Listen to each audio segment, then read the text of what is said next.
Hi everybody, this is Ravi Nallapreddy from Precision Academy.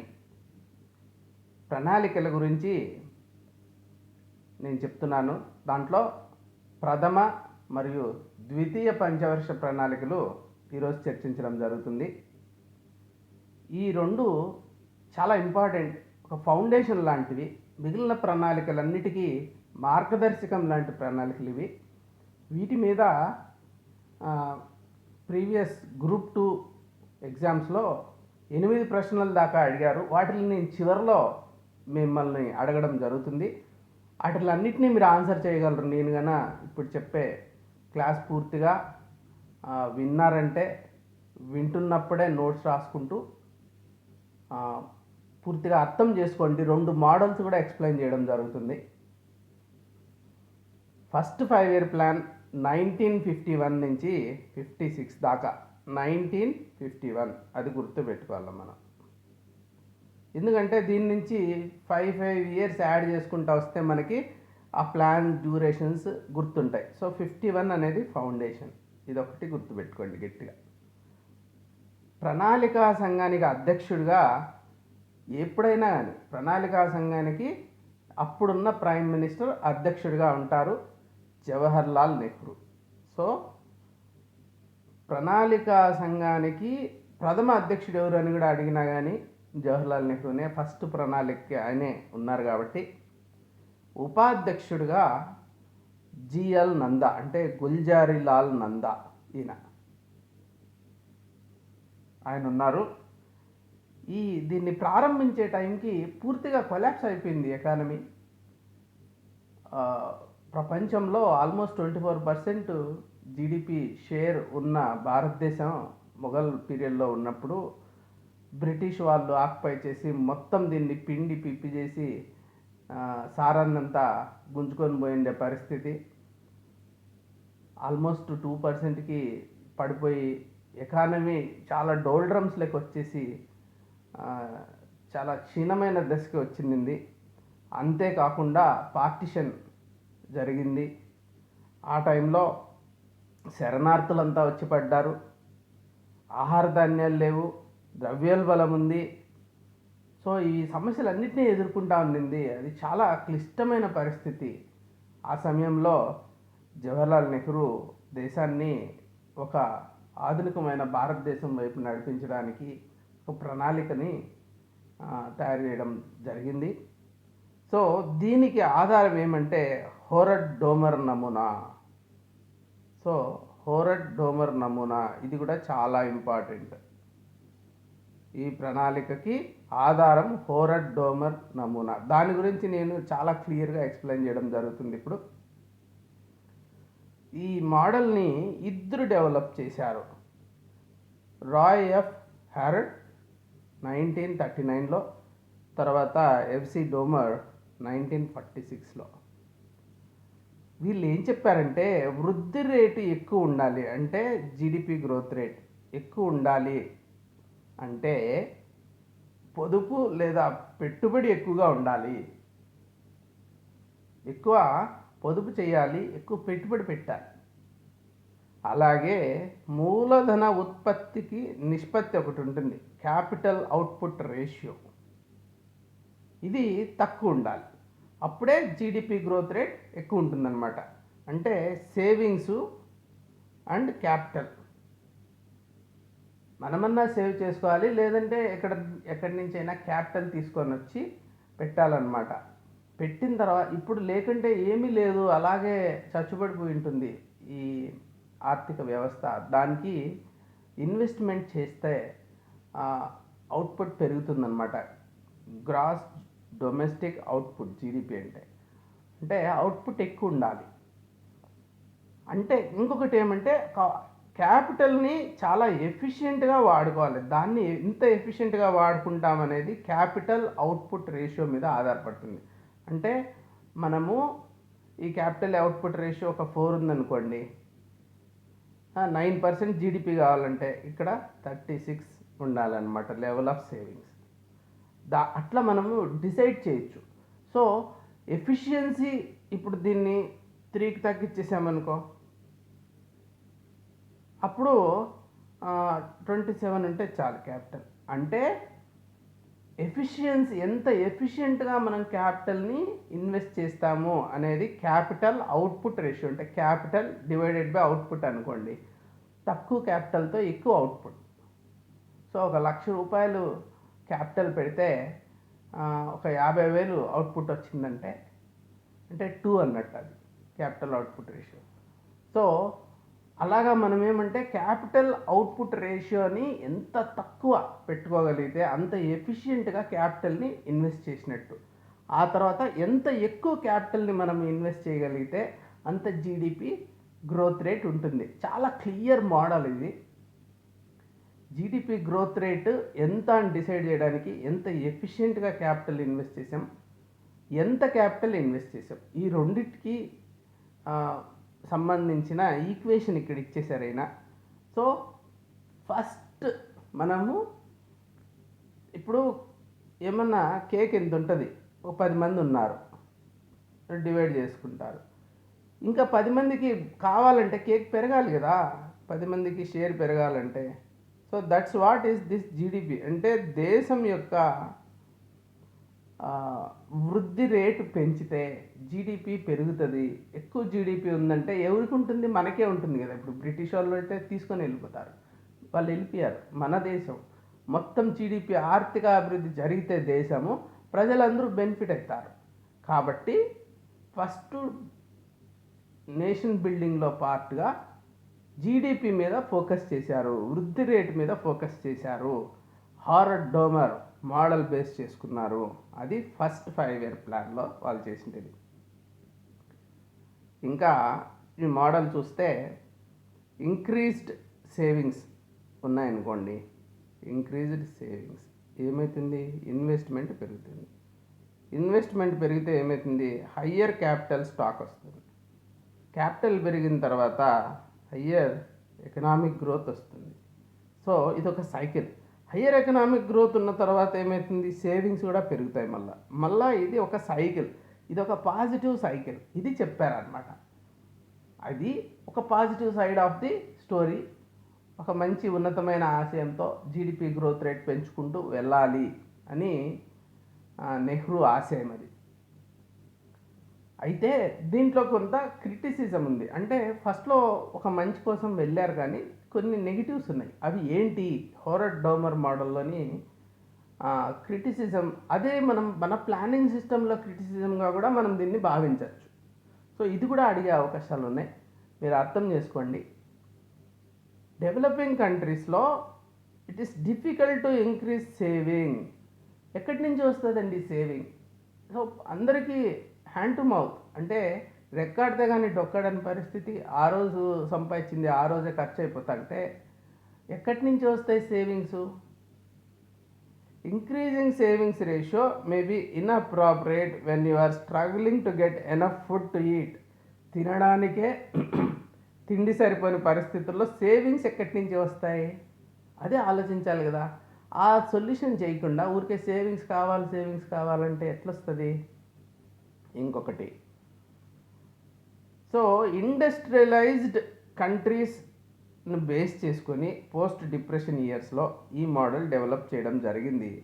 అది మనది under developed country. Industrialised countries model మనకి ఎట్లా పనిచేస్తుంది? అదొక క్రిటిసిజం. ఇంకా కూడా ఏమున్నాయంటే దీనికి సంబంధించి విమర్శలు. This model ignores factors such as labour productivity. So ఎంతసేపు అయినా క్యాపిటల్ అవుట్పుట్ రేషియో అంటే క్యాపిటల్ ప్రొడక్టివిటీని మాత్రమే చూస్తున్నారు కానీ ఉత్పాదకత అంటే లేబర్ యొక్క ఉత్పాదకత, టెక్నాలజికల్ ఇన్నోవేషన్ చాలా ఇంపార్టెంట్. ఇన్నోవేషన్స్ దాన్ని కూడా వీళ్ళు నెగ్లెక్ట్ చేయడం జరిగింది. ఇంతసేపు క్యాపిటల్ అవుట్పుట్ రేషియో మీద ఫోకస్ చేయడం. సో లెవెల్ ఆఫ్ కరప్షన్ కూడా ఉంటుంది, అది కూడా కన్సిడర్ చేయాలా. ఇవన్నీ కూడా ప్రాక్టికల్ మోడల్ కాదు, ఇది కొన్ని ఇంపార్టెంట్ ఫ్యాక్టర్స్ని మిస్ చేశారు అని చెప్పి దీని మీద ఉన్న విమర్శ అన్నమాట. So best over simplification of complex factors ఏమంటారంటే ఓవర్ సింప్లిఫై చేసేసాడు. ఎంతసేపు ఒక చిన్న ఈక్వేషన్ తయారు చేసాడు, సింప్లిఫై చేసేసాడు. కానీ ఇంత పెద్ద ఎకానమీలో ఎన్నో ఫ్యాక్టర్స్ ఉంటాయి కదా. కాబట్టే అనుకున్నది అనుకున్నట్టు జరగదు. ఈ మోడల్ మీద మనం వెళ్ళామంటే దేశం మొత్తానికి అప్లై చేయడానికి. ఇంకా ఇంకా కొన్ని కంట్రీస్ ఉన్నాయి. They experience rapid growth despite lack of savings. ఇప్పుడు థాయిలాండ్ ఉంది, అక్కడ బాగా ర్యాపిడ్ గ్రోత్ వచ్చింది. వాళ్ళకేం సేవింగ్స్ మీద బేస్ చేసుకొని రాలే, కాబట్టి సేవింగ్స్కి అంత ఇంపార్టెన్స్ ఇస్తున్నారు ఎందుకు అనేది ఒక ప్రశ్న అనమాట. ఇంకా ఈ సేవింగ్స్ని ఇన్ఫ్లుయెన్స్ చేయడము డెవలపింగ్ ఎకానమీస్లో అంత సులభం కాదు, అది గుర్తించాలి. ఊరికే కావాలంటే ఎట్లా? It can be difficult to increase savings ratios because the wide spread poverty, కాబట్టి ఛాన్స్ తక్కువ. ఇంకొకటి ఏమంటే development implies much more than just economic growth, అది ఫండమెంటల్ ప్రాబ్లం. ఇంతసేపు జీడిపి అంటే కేక్ పెరిగింది, ఓకే ఫైన్, ఇంత ఉన్న కేక్ ఇంత అయింది. అయితే ఈ కేక్ అందరికీ ఈక్వల్గా ఏమి డిస్ట్రిబ్యూట్ అయిపోతుందని అజ్యూమ్ చేసుకున్నాం, కానీ అది నిజం కాదు. ఇది ధనవంతులు మరింత ధనవంతులు అవుతారు. అంటే జస్ట్ ఆటోమేటిక్గా అభివృద్ధి చెందినంత మాత్రాన ఆటోమేటిక్గా అందరికీ దాని ఫలాలు వెళ్ళవన్నమాట. అందుకోసం అని చెప్పి ఎకనామిక్ గ్రోత్ ఒకటే కాదు, ఇప్పుడు హెల్త్ కేర్ గురించి అందరికీ ఆరోగ్యం, తర్వాత అందరికీ విద్య, ఇట్లాంటివి ముఖ్యం. ఈ సోషల్ పారామీటర్స్ని నెగ్లెక్ట్ చేయడం జరిగిందనమాట. జీడిపి అని చెప్పేసి దేశము మొత్తం చూస్తే దేశం అంటే మట్టి కాదో, ఈ దేశం అంటే మనుషులో. సో ప్రతి మనిషికి ఆరోగ్యం, ప్రతి మనిషికి విద్య, ఆ వైపు ఆలోచించకుండా సో వెళ్ళిపోయింది ఈ మోడల్ అనమాట. ఇప్పుడు ఈ మోడల్ బేస్ చేసుకొని మనము ఫస్ట్ 5 year ప్లాన్ గురించి అర్థం చేసుకున్నాం. అప్పుడు వృద్ధి రేటు లక్ష్యం 2.1% పెట్టుకున్నారు. మొదటి పంచవర్ష ప్రణాళికలో 2.1%, సాధన 3.6%. అంటే అనుకున్న దానికంటే ఎక్కువ సాధించారు. ఆ రకంగా చూస్తే విజయవంతమైనట్టే. ఆహార ధాన్యాల ఉత్పత్తి లక్ష్యము 61 మిలియన్ టన్నులు పెట్టుకుంటే 65.8 మిలియన్ టన్నులు. చివరి 2 సంవత్సరాల్లో మంచి వర్షాలు కూడా పడడం జరిగింది. సో అన్ని రకాలుగా అనుకూలమైందనమాట. తలసరి ఆదాయ వృద్ధి రేటు 1.8%. ఇక్కడ మీరు ఒకటి ప్రశ్న మీరు అడగచ్చు, సార్ మరి జీడిపి 3.6 పెరిగితే అది అంత ఆవరేజ్ అంటే పర్ క్యాపిటా 1.8 ఎందుకుంది? ఇది కూడా పెరగాలి కదా 3.6%. So total number of people, total output, వీటికి సంబంధించిన ఈక్వేషన్ కదా ఇది అన్ని అడగచ్చు. కానీ ఏమైంది అంటే ఇన్ఫాంట్ మోర్టాలిటీ రేట్, హెల్త్ కొంచెం ఇంప్రూవ్ అయ్యి ప్రైమరీ హెల్త్ సెంటర్స్ అంతా డెవలప్ అయిన తర్వాత ఇన్ఫాంట్ మోర్టాలిటీ అంటే చిన్నపిల్లలు, పుట్టిన పిల్లలు చనిపోయేది అంతకుముందు చాలా ఎక్కువ ఉన్నింది, ఈ ప్రణాళిక కాలంలో తగ్గింది. దాంతో టోటల్ పాపులేషన్ కూడా పెరిగింది. సో ఇప్పుడు 100 రూపాయలు మన దగ్గర ఉంది, 5 మంది కుటుంబ సభ్యులు ఉన్నారు అంటే పర్ క్యాపిటా ఎంత ఉంది? 20 రూపాయలు ఉంది. ఓకే, ఇప్పుడు 150 అయిపోయింది అనుకున్నాం. అప్పుడు 5 మందే ఉండింటే వేరేగా ఉండేది పరిస్థితి, 30 రూపాయలు అయ్యేది. కానీ ఇక్కడ 10 మంది అయిపోయారు అనుకోండి, అప్పుడు ఏమవుతుంది? 15కే వస్తుంది కదా పర్ హెడ్ డబ్బులు అక్కడ మిగిలినటివి. అలాగే ఏమైంది? పాపులేషన్ పెరిగింది. తలసరి ఆదాయ వృద్ధి, తలసరి ఆదాయము దేశ ఆర్థిక వృద్ధి రేటు కంటే అందుకే తక్కువైందనమాట. సో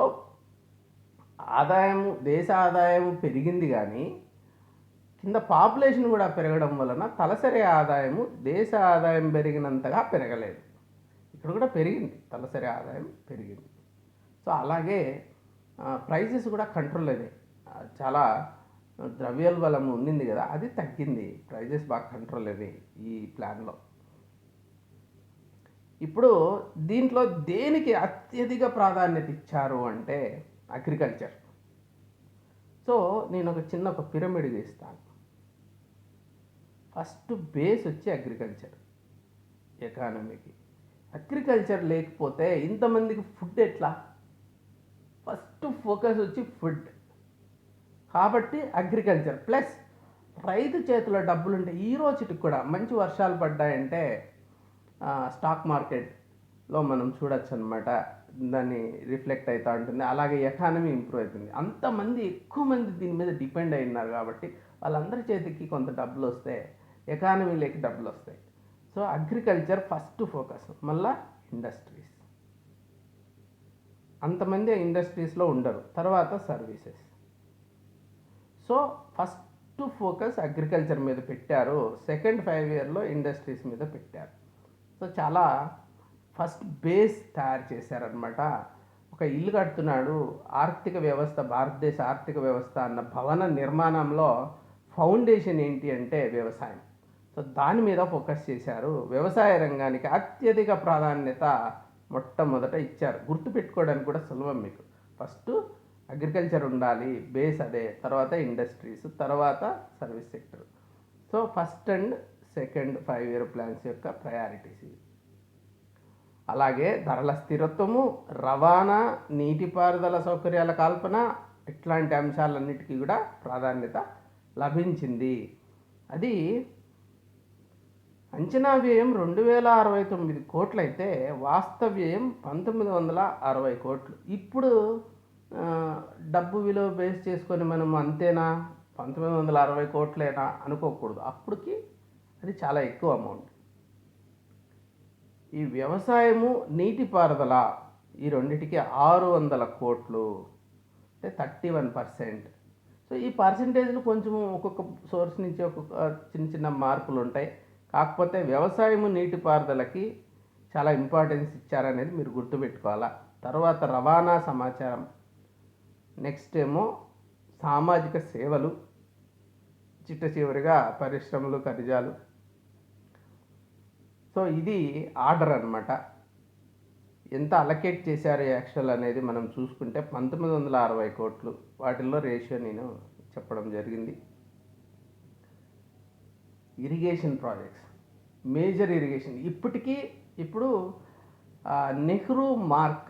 ఇప్పుడు కూడా మనం నెహ్రూని చూడాలంటే ఆయన ఆధునిక దేవాలయాలు అన్నట్టు భావించారనమాట ఈ బహుళార్థ సాధక ప్రాజెక్ట్స్. సో ఎక్కడెక్కడో చిన్న చిన్న చెక్ డ్యాములు పెట్టుకుంటూ మైనర్ ఇరిగేషన్ మీద ఫోకస్ చేయకుండా చాలా ప్రాంతాన్ని సాగు చేయడం కోసం అని చెప్పి మేజర్ ఇరిగేషన్ ప్రాజెక్ట్స్ టేకప్ చేయడం జరిగింది. బాక్రానంగల్ డ్యామ్, ఇది బాక్రానంగల్ డ్యామ్ ఎక్కడంటే సట్లెజ్ నది మీద హిమాచల్ ప్రదేశ్లో. తర్వాత ఇది హీరాకుడ్ మహానది మీద ఒరిస్సాలో హీరాకుడ్ ప్రాజెక్ట్. తర్వాత దామోదర్ వ్యాలీ డ్యామ్, అది వచ్చి దామోదర్ అన్న నది మీద వెస్ట్ బెంగాల్లో. సో వీటితో పాటు నాగార్జున సాగర్ కూడా రూపకల్పన చేయడం జరిగింది. అది పూర్తి సామర్థ్యంలోకి రావడానికి 1967 అయింది. అయితే ఇవన్నీ కూడా రూపుదిద్దుకోవడం మొదలుపెట్టాయి. మొట్టమొదటి ప్రణాళికలో మేజర్ ఇరిగేషన్ అంటే అగ్రికల్చర్ ఫోకస్ అని చెప్పాను కదా. అగ్రికల్చర్ అంటే ఈ డ్యామ్స్ కట్టడం ద్వారా ఇరిగేషన్ అందరికీ, ఎంతోమందికి, ఎన్నో లక్షల ఎకరాలకి మేజర్ ఇరిగేషన్, అలాగే ఎలక్ట్రిసిటీ కూడా డెవలప్ చేయడం, ఇవన్నీ కూడా జరిగిందనమాట. ఇంకా పరిశ్రమలు, వీటి మీద రెండవ పంచవర్ష ప్రణాళికల్లో ఎక్కువ ఫోకస్ ఉన్న మొదటి దాంట్లో కూడా పరిశ్రమల్ని, మేజర్ ఇండస్ట్రీస్ గవర్నమెంట్ స్టార్ట్ చేయడం జరిగిందనమాట. సో రెండవ పంచవర్ష ప్రణాళికలో ఇనుము, ఉక్కు కర్మాగారాలు వచ్చాయి. అవన్నీ కూడా ఒప్పందాలన్నీ మొదటి ప్రణాళికలోనే జరిగాయి. తర్వాత చిత్తరంజన్ లోకోమోటివ్ కర్మాగారం చాలా పెద్దది. తర్వాత సింద్రిలో ఎరువుల కర్మాగారం, ఎక్కడి నుంచినో మనము దిగుమతి చేసుకొని ఆధారపడకుండా మన దేశంలోనే ఎరువులు తయారు చేసుకోవాలని సింద్రిలో. తర్వాత హిందుస్థాన్ షిప్ యార్డ్ విశాఖపట్నంలో, so Hindustan cables Durgapur, integral coach factory Perambadur, Hindustan machine tools Mysore, ఇట్లాంటి పెద్ద పెద్ద ఇండస్ట్రీస్ స్టార్ట్ చేయడం జరిగింది. ఇంకా అతి ముఖ్యమైన విషయము, దీనికి కూడా మనము నెహ్రూని అభినందించాలి. ఎందుకంటే ఆ విజన్ చూడండి, ఐఐటీస్, ఆ ఐఐటీస్ ఒక స్టాండర్డ్ పెట్టడం, తర్వాత ఈ ఐఐటీస్లో చదువుకున్న వాళ్ళే తర్వాత ఇన్ఫోసిస్ కావచ్చు, తర్వాత ఐటీ కంపెనీస్ స్టార్ట్ చేయడం కానీ, ఈ ఒక దేశంలో ఒక స్టాండర్డ్స్ సెట్ చేశారనమాట ఇంజనీరింగ్లో ఐఐటీస్ పెట్టడం ద్వారా. ఇది చాలా గొప్ప విషయం. ఇప్పుడు కూడా వరల్డ్ టాప్ ఇన్స్టిట్యూట్స్లో ఐఐటీస్ నిలిచాయి. సో ఒక ప్రభుత్వ రంగంలో కూడా అత్యున్నతమైన ప్రమాణాలతో ఒక ఇంజనీరింగ్ కాలేజెస్ కొన్ని పెట్టడం జరిగింది. మొట్టమొదటిది ఐఐటి ఖరగ్పూర్. ఇది 1951లో వెస్ట్ బెంగాల్లో వచ్చింది. చాలా పెద్ద క్యాంపస్, బ్యూటిఫుల్ క్యాంపస్. సో ఫస్ట్ది అది. అయితే మిగిలినటివి సెకండ్ 5-year ప్లాన్లో వచ్చాయి, కానీ అప్పుడు స్టార్ట్ అయినాయి మొదటే. ఇవన్నీ ప్లాన్ చేసుకున్నారు. IIT Madras, IIT Bombay, IIT Madras, IIT Kanpur, IIT Delhi. ఈ 5 చాలా గొప్ప ఐఐటీస్, ఇప్పటికి కూడా టాప్ ఐఐటీస్ అనమాట. ఇప్పుడైతే ఐఐటి బాంబే నెంబర్ 1గా మనం భావిస్తున్నాం. అయితే 5 ఐఐటీస్ని మొట్టమొదట, తర్వాత ఇన్స్టిట్యూట్ ఆఫ్ టెక్నాలజీ యాక్ట్ అని 1961 అని ఒకటి తర్వాత వచ్చింది. వీటిని ఇన్స్టిట్యూట్స్ ఆఫ్ నేషనల్ ఇంపార్టెన్స్ అని పేర్కొనడం జరిగిందనమాట. వాటి మీద చాలా హైయెస్ట్ ప్రమాణాలతో ఇన్వెస్ట్మెంట్స్ చేసి తయారు చేశారు. ఇంకా కొన్ని స్కీమ్స్, ఆర్గనైజేషన్స్ రావడం జరిగిందనమాట. ఇవి కూడా అడగచ్చు ఎప్పుడైనా. ఈ పర్టికులర్ కమ్యూనిటీ డెవలప్మెంట్ ప్రోగ్రామ్ ఏ ప్రణాళికలో వచ్చింది, ఇట్లాంటి ప్రశ్నలు కూడా అడిగే అవకాశం ఉంది. ఇది చాలా ఇంపార్టెంట్ ప్రోగ్రామ్. ఇది ఫ్యూచర్లో తర్వాత పంచాయతీరాజ్ అన్న వ్యవస్థ రావడానికి ఒక ఫౌండేషన్ లాగా ఇది మనం భావించవచ్చు, కమ్యూనిటీ డెవలప్మెంట్ ప్రోగ్రామ్. అలాగే సెంట్రల్ స్టాటిస్టికల్ ఆర్గనైజేషన్, ఇది కూడా చాలా ప్రముఖమైన పాత్ర తర్వాత వహించడం జరిగింది. నేషనల్ డెవలప్మెంట్ కౌన్సిల్ అనేది 1952లో వచ్చింది. అది ముఖ్యమంత్రులంతా దాంట్లో ఉంటారు. వాళ్ళంతా ప్రణాళికల మీద చర్చించి దాన్ని ఆమోదించడానికి ఈ నేషనల్ డెవలప్మెంట్ కౌన్సిల్ అని. ఫ్యామిలీ ప్లానింగ్ ప్రోగ్రామ్ కూడా మొదలైంది. ఇన్ఫాంట్ మోర్టాలిటీ తగ్గడం వలన ఫ్యామిలీ అంటే పాపులేషన్ పెరిగిపోతే అందరినీ అఫోర్డ్ చేయలేం, కాబట్టి ఫ్యామిలీ ప్లానింగ్ కూడా చేసుకోవాలి, మంచిది అని చెప్పడం స్టార్ట్ అయిందనమాట. ఫారెస్ట్ పాలసీ ఫస్ట్ ప్లాన్ కదా, అన్నీ ఇంకా బేసిక్ పాలసీస్ అన్నీ అక్కడే స్టార్ట్ అయినాయి. నేషనల్ ఎక్స్టెన్షన్ సర్వీస్, ఇది చాలా ఏళ్ళు చాలా ఇంపాక్ట్ క్రియేట్ చేసిన సర్వీస్. స్టేట్ ఫైనాన్స్ కార్పొరేషన్, తర్వాత నేషనలైజేషన్ ఆఫ్ ఎస్బీఐ. ఇది ఫస్ట్ ఏం చేశారంటే ఎస్బీఐని నేషనలైజ్ చేశారు.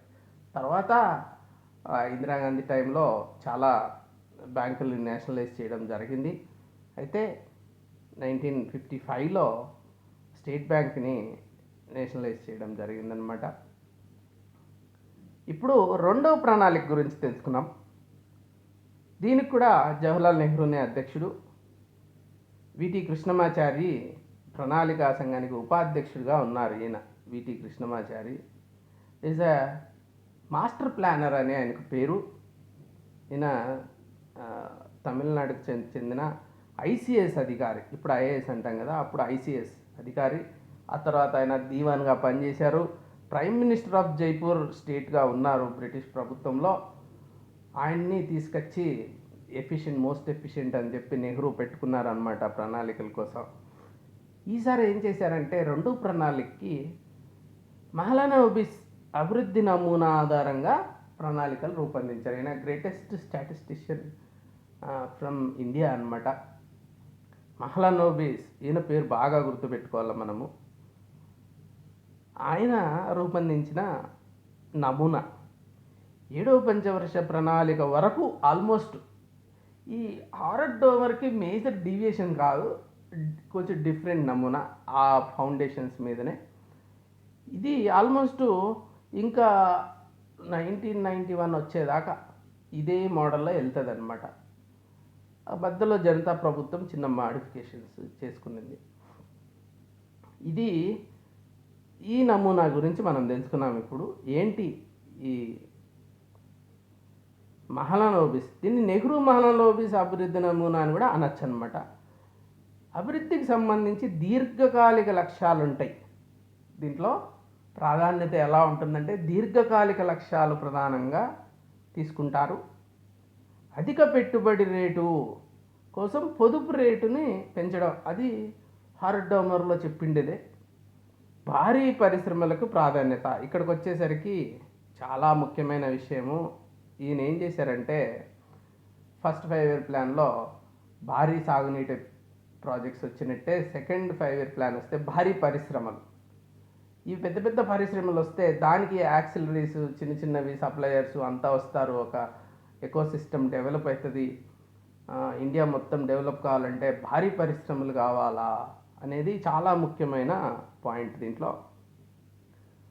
నూతన పరిశ్రమల రక్షణకి రక్షణ విధానం, ఒక ప్రొటెక్షన్ కొత్తగా వచ్చే కంపెనీలకి.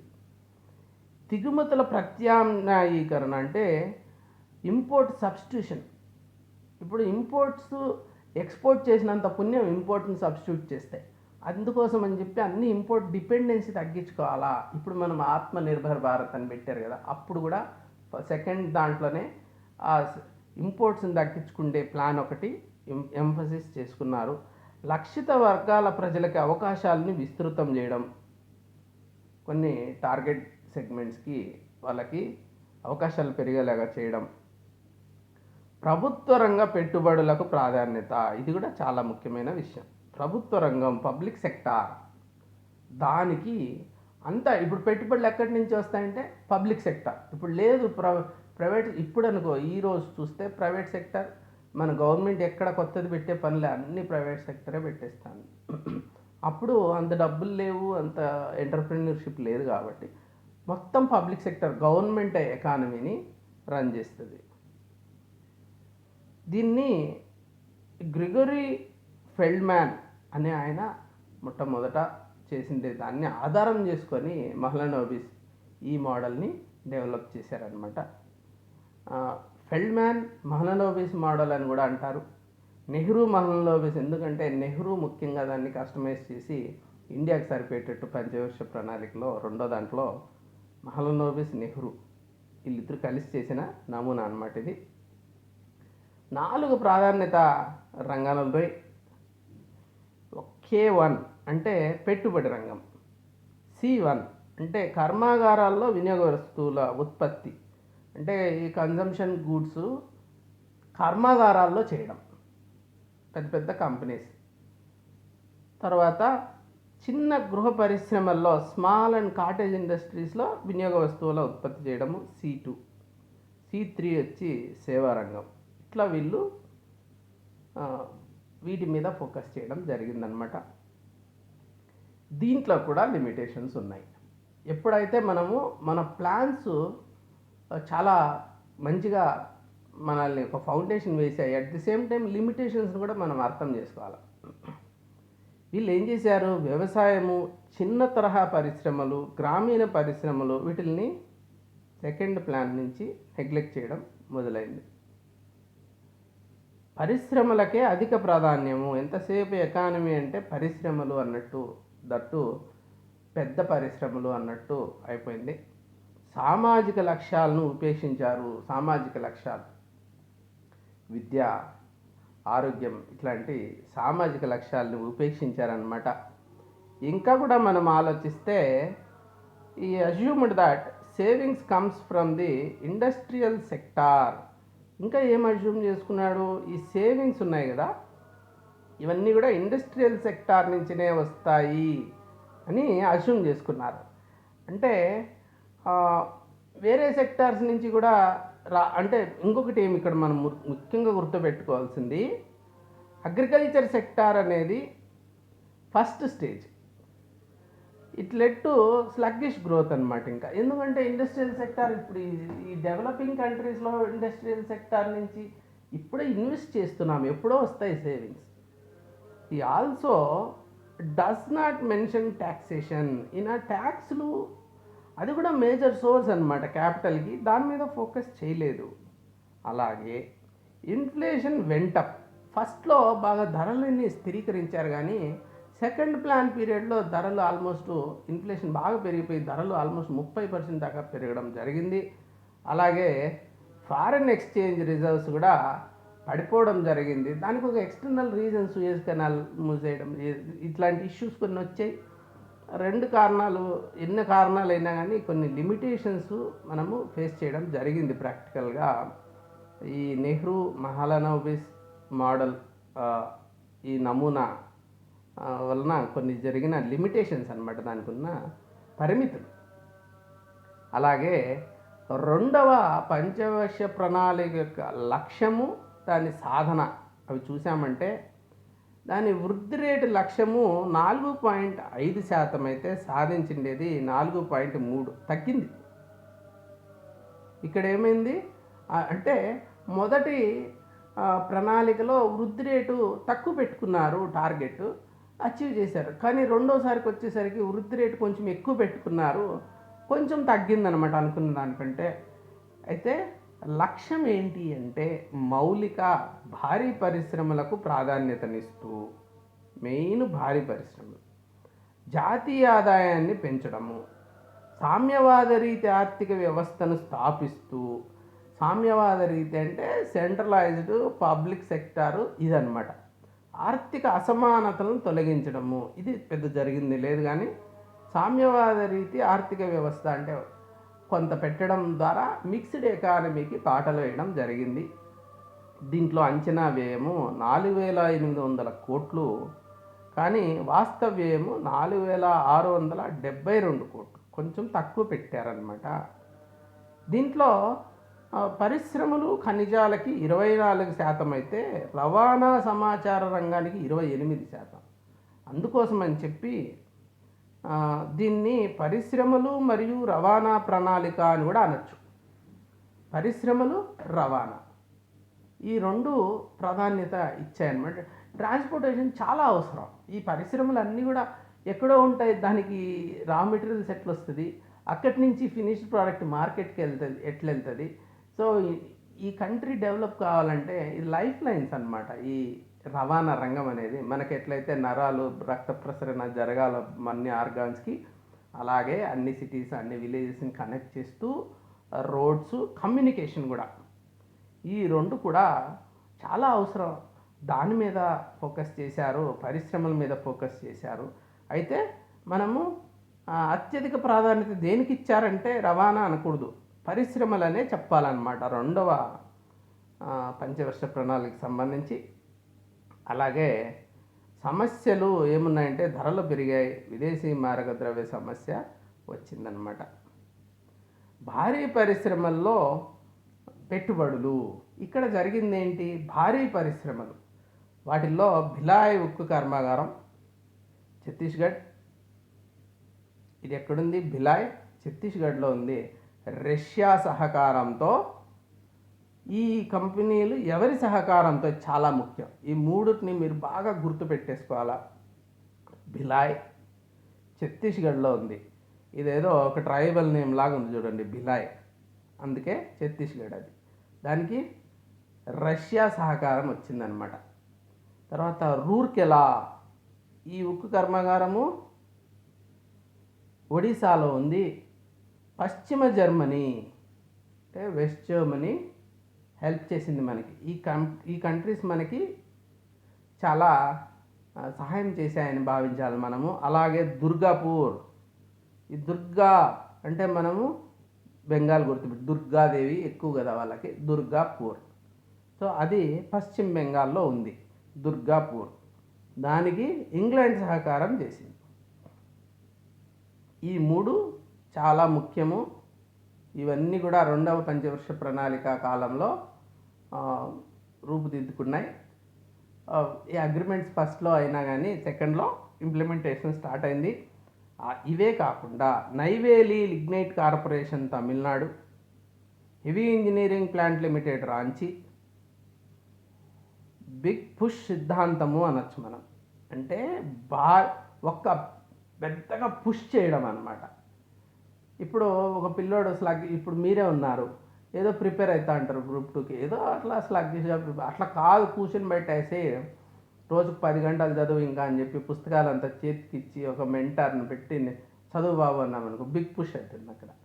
సో టెస్టులు పెట్టడం అలా చేస్తే, అలా కాకుండా ఏదో జరిగింది జరుగుతుంది, చదివింది చదువుతాం అన్నట్టుంటే ఎట్లా?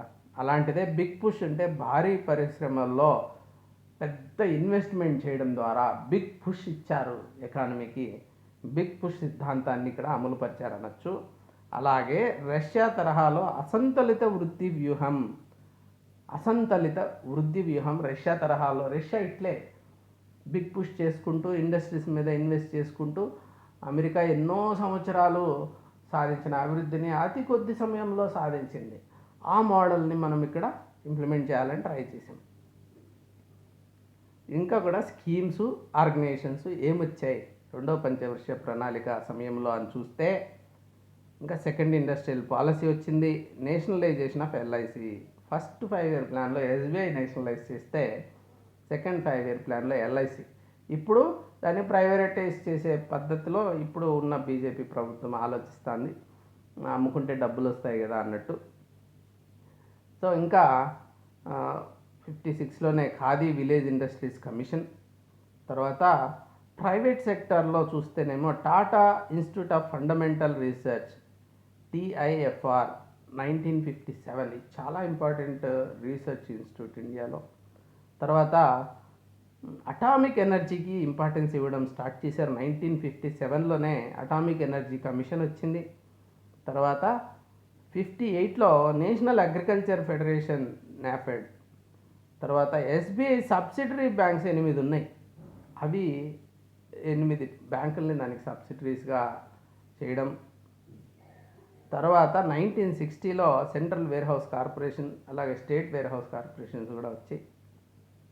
ఇంకా ఏపీకి సంబంధించి చాలా ఇప్పుడు మనం చూస్తున్నవన్నీ APSRTC, state finance corporation, state electricity board, industrial development corporation. So RTC, SFC, SCB, IDC అన్నీ కూడా ఏపీకి సంబంధించినటివి ఆ రెండవ పంచవర్ష ప్రణాళిక కాలంలో వచ్చాయి. సో ఇవన్నీ ఎప్పుడు వచ్చాయి, ఏ ప్రణాళిక కాలంలో అని అడగచ్చు. ఎగ్జాక్ట్ ఇయర్ అడగకపోయినా కానీ అవి కూడా మీరు గుర్తుపెట్టుకోవాలా. ఇప్పుడు మీరంతా మంచి విద్యార్థులు, బాగా వినింటారు. నేను ఇప్పుడు 8 ప్రశ్నలు ఇంతకుముందు గ్రూప్ 2లో అడిగిన ప్రశ్నలు మిమ్మల్ని అడుగుతాను. మీరు టక్ ఆన్సర్ చెప్పుకుంటా పోండి. భారతదేశం రెండవ పంచవర్ష ప్రణాళిక రూపకల్పన చేసినది ఎవరు? రెండవ పంచవర్ష ప్రణాళిక బ్రహ్మానంద, మహలనోబిస్, హారెడ్ డోమర్, చక్రవర్తి. రాసుకోండి ఆన్సరు, లాస్ట్లో చెప్తాను. క్వశ్చన్ 2. దుర్గాపూర్ ఉక్కు పరిశ్రమ దీని సహాయంతో స్థాపించబడింది? 1 UK, 2 USA, 3 USSR, 4 west Germany. Question number 3. భారతదేశ రెండవ పంచవర్ష ప్రణాళిక ఆశించిన అభివృద్ధి రేటును సాధించకపోవటకు దేని కొరత కారణము? విదేశీ మారకము, 2 మూలధన పెట్టుబడి, 3 ఆహార ధాన్యాలు, 4 పారిశ్రామిక ఉత్పత్తి. Question number 4. నేను వీటికి లిమిటేషన్స్ అని చెప్తా వచ్చాను చూడండి, వాటిని దృష్టిలో పెట్టుకోండి. భారతదేశ స్వాతంత్రం పొందిన సమయంలో మందకొడి ఆర్థికాభివృద్ధి అనుభవాన్ని పొందుటకు కారణమేమి? మొట్టమొదట్లో అంటే ఫస్ట్, సెకండ్ అనుకోవచ్చు. 1 దీర్ఘకాల బ్రిటిష్ పాలన, 2 మూలధన కొరత, 3 కుల వ్యవస్థ, 4 పైన చెప్పినవన్నీ. Question number 5. మహలనోబిస్ వృద్ధి నమూనాలో ఈ క్రింది వృద్ధి వ్యూహము భాగము కాదు. ఏది కాదు? వ్యూహము ఏది దాంట్లో హైయెస్ట్ ఇంపార్టెన్స్ మహలనోబిస్ దేనికి లేదు? 1 భారీ పరిశ్రమల ద్వారా పారిశ్రామికీకరణ, 2 మౌలిక సదుపాయాల అభివృద్ధి, 3 వ్యవసాయ వృద్ధి, 4 గ్రామీణ పరిశ్రమల వృద్ధికి అత్యంత ప్రాధాన్యత. ఇప్పుడు 6వ ప్రశ్న, నెహ్రూ మహలనోబిస్ ప్రణాళిక నమూనాపై ప్రధాన విమర్శ క్రింది దానిపై లేదు. 1, దేని మీద విమర్శ లేదు? మహలనోబిస్ మీద విమర్శలు ఉన్నాయి, దాంట్లో ఏది కింద వాటిల్లో లేదు. అంటే 4 చెప్పారు, 3 కరెక్టే, 4వది లేదు. ఏది? వ్యవసాయాన్ని మరియు చిన్న తరహా పరిశ్రమలను నిర్లక్ష్యం చేసింది 1. 2, పరిశ్రమలకే అధిక ప్రాధాన్యతనిచ్చింది. 3, సామాజిక లక్ష్యాలని ఉపేక్షించింది. 4, వృద్ధికి ప్రాధాన్యతనిచ్చింది. వృద్ధికి ప్రాధాన్యతనిచ్చిందని ఆయన ఎవరైనా విమర్శించారా? విమర్శ దేనిపైన లేదు అని అన్నమాట. క్వశ్చన్ నెంబర్ 7, క్రింది పేర్కొన్న ఏ పంచవర్ష ప్రణాళికలో మొత్తం ప్రణాళిక వ్యయ కేటాయింపులో వ్యవసాయం మరియు అనుబంధ రంగాల శాతం అత్యధికంగా ఉంది? వ్యవసాయానికి పెద్దపీట వేసిన ప్రణాళిక ఏది? 1, మొదటి పంచవర్ష ప్రణాళిక. 2, రెండవ పంచవర్ష ప్రణాళిక. 3, 12వ పంచవర్ష ప్రణాళిక. 4, 7వ పంచవర్ష ప్రణాళిక. నేను ఒక పిరమిడ్ గీసి చూపించాను కదా, అది గుర్తు తెచ్చుకుంటే ఆన్సర్ వచ్చేస్తుంది.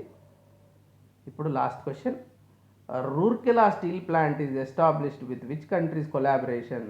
ఎవరి సహకారంతో రూర్కెలా ఇనుము ఉక్కు కర్మాగారము నెలకొల్పడం జరిగింది? 1, జర్మనీ. 2, యూకే. 3, రష్యా. 4, జపాన్. ఇప్పుడు ఆన్సర్స్ చెప్తాను. ఈ ఆన్సర్స్ అన్నీ ఇక్కడ రాయడం జరిగింది, పాస్ చేసుకోండి, చూసుకోండి. 8/8 వచ్చింటాయని ఆశిస్తున్నా. With this I conclude this session. మీరు ఏం చేస్తారంటే, మొత్తం ఇంతవరకు నేను చెప్పిండేది పేపర్ పెన్ తీసుకొని చూడకుండా రాయండి, మీకు ఎంత గుర్తుందో తెలుస్తుంది. ఈ క్వశ్చన్ ఆన్సర్స్ ద్వారా కూడా మీకు ఎంత గుర్తుందో మీకు అవగాహన వచ్చింటుంది. Thank you very much for joining. ఇంకా వేరే ప్రణాళికలు అన్నింటినీ కూడా నేను వరుసగా హ్యాండిల్ చేస్తూ వెళ్తాను, అన్నీ కూడా చూడండి. మీకు ఇంకా ఏమైనా ప్రెసిషన్ అకాడమీ గురించి తెలుసుకోవాలంటే, ఫ్రీ టెస్ట్లు ఏమైనా రాసుకోవాలంటే precisionacademy.inలో మీరు రిజిస్టర్ చేసుకోవచ్చు ఫ్రీగా. అలాగే మీకు మెంటర్షిప్ ప్రోగ్రామ్ కావాలి, టెస్ట్ సిరీస్లు కావాలి అనుకుంటే 81010101405060కి ఫోన్ చేయొచ్చు. 85 నెంబర్ నా పర్సనల్ నెంబర్, దానికి ఫోన్ చేయకండి, దానికి వాట్సాప్ మెసేజ్ చేయండి. నేను డెఫినెట్లీ సేమ్ డే రిప్లై చేయడానికి ట్రై చేస్తాను. అవసరం అనుకుంటే కాల్ బ్యాక్ చేస్తాను. Thank you for joining. Have a good day. Bye.